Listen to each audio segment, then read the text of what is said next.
Hello Broadcasting and from the welcome, basement of Sassy La Sacks, Penta. Kayla It's Kozak in the morning, WICR. making your You're Wednesday listening to just a little brighter. WICR, Iona And College Radio. Kayla, Last 2 hours. all right, well, that was an interesting way to start the show. But anyway, Kayla, biggest news of the week for you. Let's hear it. I saw the Pope, and it was Friday. I waited 4 hours on a 4-mile long line, zigzagged throughout Manhattan. Wow, 4 miles. That's further Yeah, it than was my like 3.5. commute every day. Yeah, it was like 3. Wow. Yeah, Yeah. my commute is 3 miles. So It was like 3.5, I would say. And it wasn't just because the mass was at MSG, and the line went to 22nd Street. But it wasn't a straight line. It was like zigzagged throughout the avenues as well. So we zigzagged on 7th Avenue and then made a left on 24th. It was so crazy. it basically took up the whole island of Manhattan. Half of it, at least. The southern half. It was very crazy. But I made it in time to see the Pope come out around, he did laps around MSG, and he was 15 minutes early, and the doors were supposed to close at 3:30, but we got in at around 6, and the mass was supposed to start at 6:30, so we sat in our seats 15 minutes before he came out. We would have missed that. We were so shocked that, like, he's so punctual and he really cares about the people. It was so So wow. now, how was security there? I mean, I'm sure it was. They basically like put a background check on you before you were able to get in. But tell me about how much security, because it seems like you go to a baseball game and they put you in a full body scan and everything. Yeah. So I can't imagine you're going to see one of the 5 most important people in the world. And so what was the security like just to get in? So I think in the beginning it was a little more tight because that's why the line was so long. That's why it took so long. We got there around 2 and we got in around 6, 5:36-ish. So it definitely was tighter towards the end because if it was having... there were 19,000 people there, granted, but by the time we got in the facility, it didn't seem like that was the tactics that they were using in the very beginning. I feel like they were doing a lot harder checks on the people in the beginning.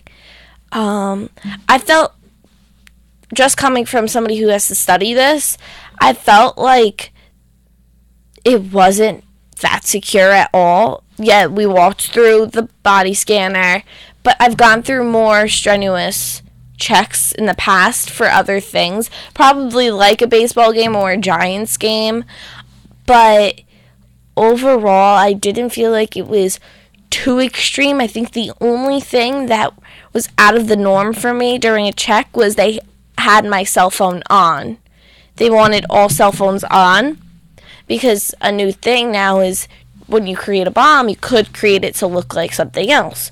So if somebody were to have a phone, which was a fake phone, to act as something else, they made sure everybody's cell phone was on, which I was freaking out because I was online for 4 hours and so taking a train. I have an iPhone 4S. Our battery life isn't that dandy. So my phone was on 0.5%, and I'm waiting online, and I'm just thinking, they're going to think I'm a terrorist. I was very nervous, but I made it through the check, and then we went right in to see the Pope. Our seats were section 1. What was that experience like, seeing the Pope? What was going through your mind when he walked out, you laid eyes on him for the first time? At first, though, at first everybody was treating it like a sporting event. So, like, everybody was excited, cheering. It wasn't a regular mass. Granted, we were in MSG as well, which is an arena for sports and concerts. So, it just allowed. I don't think people would have cheered that way if it were in St. Patrick's Cathedral. But this allowed people to cheer. So I just cheered. Just naturally, I guess. Because I don't know. I didn't think I was going to even act like that. I just thought I was going to take it in, be my reserved self. Because even if you watch me during basketball games, people are screaming and yelling, and I'm just standing there watching, taking it all in. I have reactions, but I just am not one to express those when I'm, like, really excited about something, for the most part. You could ask my parents on Christmas morning, because I was always that kid who was like, nice, thanks, okay. And then I feel bad. Like, I really appreciate the gift, but I just was never one of those, wow, awesome. Maybe except for my Barbie Jeep, but, like, the little I was cars the same way. Yeah, when you got your Barbie Jeep? Yeah. They're great. But Twins. Yes. But I got really, like, in the moment. My friend Chris Gillen was next to me, and he was really excited. So, like, it was just, like, pumped, and we were, like, excited about the entire event. Then there was, like, a 5-minute break. Oh, one thing that I think got me emotional, and just, like, touched me a little bit was this one lady was running past me up the staircase because he was really, really close to me. I was five rows away from him. Ooh, that's solid feet. Yeah, and so this one lady runs by us, and she's, like, collapsing to the ground, crying and praising God, and saying, I touched him, thank you, Jesus, Lord Christ and Savior. Like, it was just, like, you could see, like, I mean, if I touched him, I wouldn't want to touch him, because I'm sure the man's touched by plenty of people. I don't like being touched, so I'm not going to touch him. But for her, like, just watching that she truly believes that this was, like, the most incredible point in her life, and she's just crying and sobbing about it, and she's just so happy. It was very emotional to watch, and, like, you were all just very happy for her. Like, regardless if you were gonna do it or not, it was like, okay, she's really happy. So that was cool. Then the mass started. Everybody calmed down. Mass started. Half in English, half in his language. And I cried once. Twice. No, I got emotional during his speech, and then I actually physically cried at the end of the mass. What was your favorite part of, say, the mass, or even just the whole experience? My favorite part about what he said was that Jesus is like a big brother, because I never had a big brother, but I always wanted one. And then it was kind of like I realized that I always had one, like, when he said that. So it was kind of really cool for me. And that's, like, the part where I got a little emotional. But my favorite part was when Cardinal Dolan came out, and the crowd went wild. Like, we really weren't able to cheer for him that much because it was a mass. But he got a New Yorker welcome. You just knew you were in New York. And even, like, a girl that I was with, who's not from New York, she goes, that was in New York. Like, you could identify that welcome. And that's when I got really excited, because it was just like, all of these people are coming to see the Pope. But even the Pope himself was there to celebrate Christ's life. So, like, that was really cool. Everybody had that in common. for the most part. Yeah, so now, looking back on that, what's the one thing that you're going to take away from you that's going to stay with you, 10, 20, 30 years from now when you look back and say, I saw the Pope? What's going to be like that one snapshot or idea or concept or line that he said that you're going to associate with the most with that day? It's going to be the cheering when Cardinal Dolan came out and said, we pray for you every week, and here you are.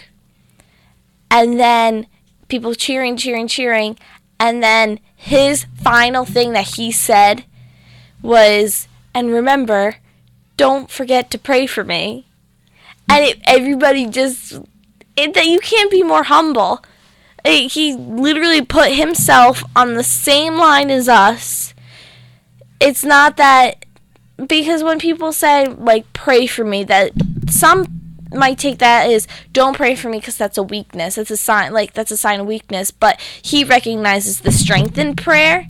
And so it was just, I'm going to pray for you. Can you please pray for me? We're all on equal playing fields. I'm not this high and mighty pope like some of the popes in the past have made themselves out to be. And granted, whatever you believe the Pope is, whether you think he's God on earth or whether you just think he is a symbol of the church, I don't think that even matters when it just comes to show that this is somebody who is one of the heaviest representations of the Christian faith. And to know that he is representing our faith, is somewhat comforting. It's like there are some things I also don't believe in that he says. However, just knowing that he lives his life as a very humble person, a very Christian man, it gives me some comfort that there's some people representing my faith with God a little bit better than the Westboro Baptist Church, or like a group of individuals that just demonstrate a lot of evil, and that's not a representation. Yeah, the line that you said with that the Pope ended on with, pray for me, that was one thing that I wanted to ask you about, and really I guess you answered the question that I was thinking of, but just hearing that, I guess from what you're saying, it really put him on an even playing field, and was where he said, I'm not above you. I am one of you, right? Yeah, I think that's how did the crowd react to that when he said it? I just remember looking at my friend Chris with my eyes just wide open, and he was like, wow. And he even used it as a quote for his picture on Instagram. It just that phrase resonated with people a lot, and I remember just a lot of cheering towards the end and a lot of pictures. So I think the crowd just went wild, and everybody's mindset was yes, of course, yes, we're gonna do that. It was just pretty awesome.